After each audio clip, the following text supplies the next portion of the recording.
দেখো, রান্না করতে কিন্তু আমাদের সবারই খুব একটা ভালো লাগে বলে আমার মনে হয় না। কিন্তু আবার যখন কারোর কাছে প্রশংসা পেয়ে যাই, তখন কিন্তু পরের দিনে আবার ভুলেই যাই যে না রান্নাটা করব না।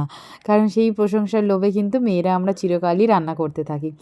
দেখো এখানে পেঁয়াজ আর কাজু বাদাম কয়েকটা আর এদিকে হচ্ছে আমি টমেটো দিয়ে একসাথে ওটা মিক্সিতে আমি বেটে রেখে দিয়েছি। আর এখানে অল্প সামান্য একটু পেঁয়াজ দিয়ে আর সেখানে হচ্ছে আদা রসুন আর এই যে মিক্স করে রেখেছিলাম সেই বাটাটা দিয়ে ভালো করে মশলাটা আমি কষিয়ে নিচ্ছি।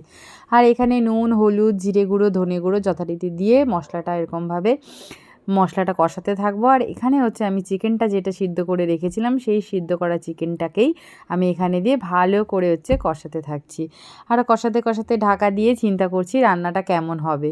দেখো এখানে তেল ছেড়ে গেছে, ঠিক এইভাবেই কষিয়ে তোমাদেরকে কিন্তু একটু জল আর এখানে হচ্ছে কিছু কাসুরি মেথি আমি দিয়েছি।